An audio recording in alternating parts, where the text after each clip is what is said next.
दर्शकों नमस्कार। सपनों की उड़ान पार्ट 2 में आपका हार्दिक स्वागत है। आज मैं उपस्थित हूँ सराफ पब्लिक स्कूल खटीमा में। दर्शकों, आप मेरे सामने बैठी हुई हैं महिमा जोशी। महिमा, पहले तो आपका स्वागत है हमारे धास नो यूट्यूब चैनल पर। धन्यवाद। Thank you.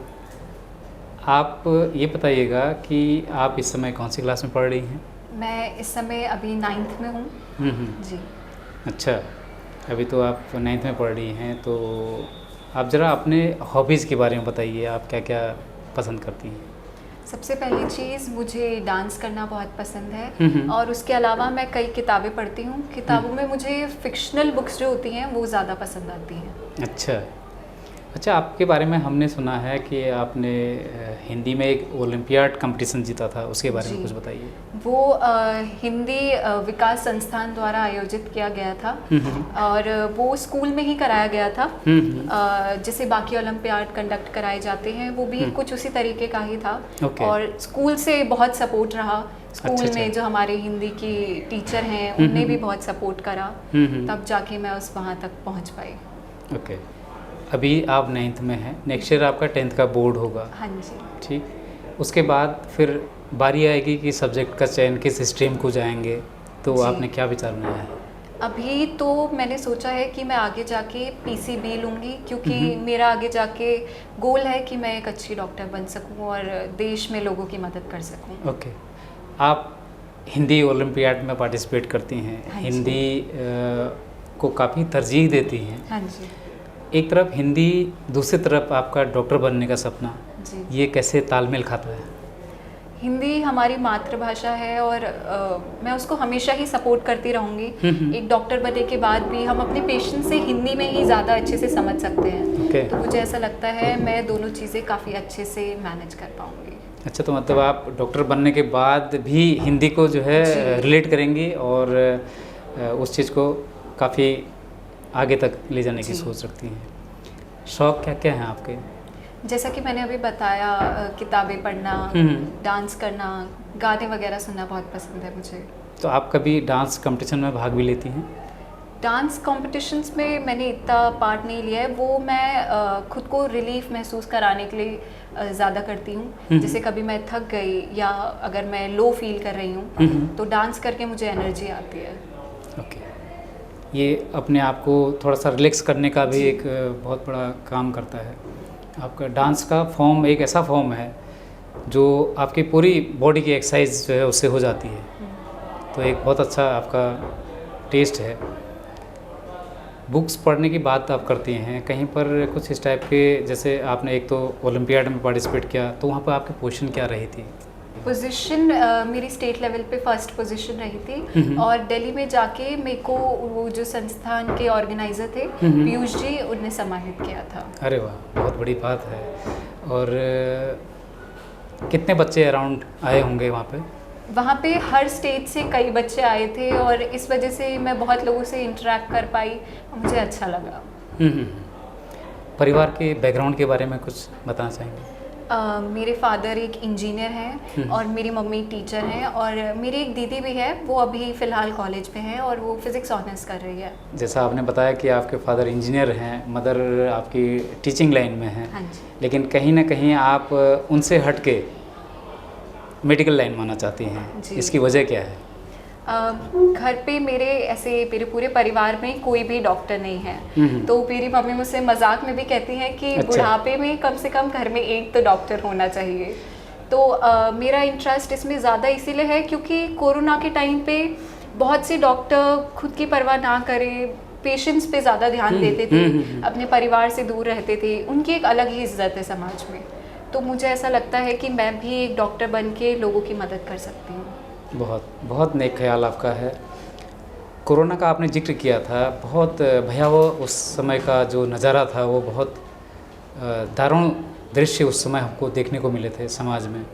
तो कभी जब किसी गरीब को या फिर ऐसे बीमार लोगों को आप देखते हैं तो आपके मन में क्या भाव आता है? किस तरीके से आप उनको मदद कर सकती हैं? हृदय में एक पीड़ा सी होती है। मुझे ऐसा लगता है जैसे कभी कभी गरीब बच्चे हमारे पास आते हैं और पैसे मांगते हैं, तो मुझे ऐसा लगता है हमें उन्हें पैसे देने की बजाय उनका कहीं, अगर उनकी मदद करनी है तो उनका कहीं अच्छी जगह एडमिशन करवा देना चाहिए, बिल्कुल बिल्कुल, भले ही गवर्नमेंट स्कूल्स में। तो इस तरीके से मुझे लगता है कि हम मदद कर सकते हैं। बिल्कुल, आपकी सोच बहुत बढ़िया है कि हम किसी को शिक्षा दें, भिक्षा न दें। जी, तो ये कंसेप्ट आपने बहुत अच्छा बताया कि हम मदद उनको पढ़ने लिखने में कर सकते हैं। सबसे बड़ा दान शिक्षा का दान है, जी, बाकी इसके अलावा कोई भी दान नहीं है। तो आपका बड़ा नेक ख्याल है। महिमा, फ़र्ज़ करिए आप MBBS में सेलेक्ट हो जाती हैं, हाँ जी। आप उस लायक की मेहनत करेंगी निश्चित रूप से, तो क्या समाज को कंट्रीब्यूट करना चाहेंगी? पे बैक टू सोसाइटी किस तरीके से आप करेंगे? एक तो मदद तो मैं सबकी करूँगी ही, उसके अलावा मैंने सोचा है कि मंथली मैं अगर कुछ कैंपेन्स लगवा सकूँ जिसमें गरीब लोगों का फ्री में इलाज हो सके। ओके। और कभी कभी थोड़े बहुत हॉस्पिटल्स में भी कुछ लोग ऐसे जिनको दिक्कत हो उनकी मदद कर सकूँ, या फिर किसी के घर जाकर भी अगर मैं उनकी सहायता कर सकूँ तो मुझे बहुत खुशी होगी। बहुत अच्छा। बाकी आप अपने हम उम्र बच्चों को, वैसे सामान्यतः ये देखा गया है कि लड़कियां बहुत ज़्यादा डिसिप्लिन्ड होती हैं, बहुत मेहनती होती हैं, थोड़ा सा भटकाव अगर कहीं पर आता है तो वो लड़कों में आता है। तो यदि कोई बच्चा आपको सुनने में आता है, आपके पड़ोस में, आपके रिलेटिव्स में, या फिर दूर कहीं समाज में, कि वो नशे की लत की तरफ जा रहा है, तो ऐसे बच्चों को क्या संदेश देना चाहेंगे आप? मुझे ऐसा लगता है कि नशा ये सब करना हमें अपने सक्सेस से, हमारे एम से हमें दूर ले जाता है और आगे जाके आपकी ज़िंदगी ज़रूर ही बर्बाद हो जाएगी। बिल्कुल। तो कोई तो अपने हाथ से ही अपने फ्यूचर का गला नहीं घोटना चाहेगा। तो फिर मैं उनको यही समझाना चाहूँगी कि जितनी जल्दी हो सके ये सभी आदतें छोड़ दें। बहुत अच्छा। आपको कोई एक ऐसी चीज़ जो लगती है काश मैं ये कर पाती? जी,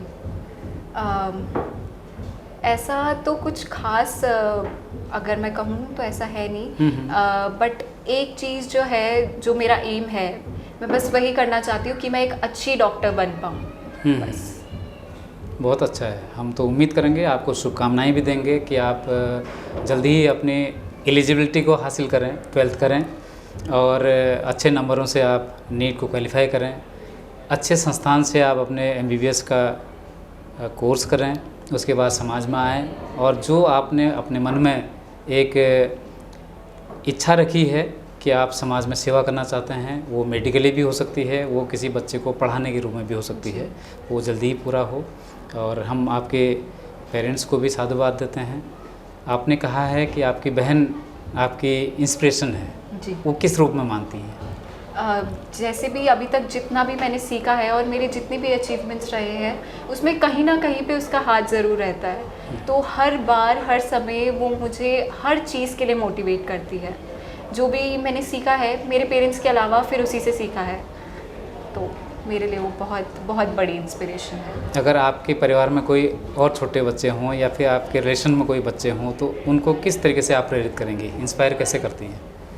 मैं उनसे ये जानने की कोशिश करूँगी कि वो आगे क्या करना चाहते हैं और उस चीज़ में उनका सपोर्ट करूँगी ताकि वो और उस चीज़ के लिए आगे बढ़ सके और हमारे देश का नाम रोशन कर सके। आप भी अपने देश का नाम रोशन करेंगे और अपने मम्मी का जो आप एक ड्रीम है कि परिवार में कोई ना कोई डॉक्टर होना चाहिए, निश्चित रूप से आप डॉक्टर बनेंगी। हमारी शुभकामनाएं। आप हमारे चैनल पर आई, आपको बहुत बहुत धन्यवाद। धन्यवाद। ठीक।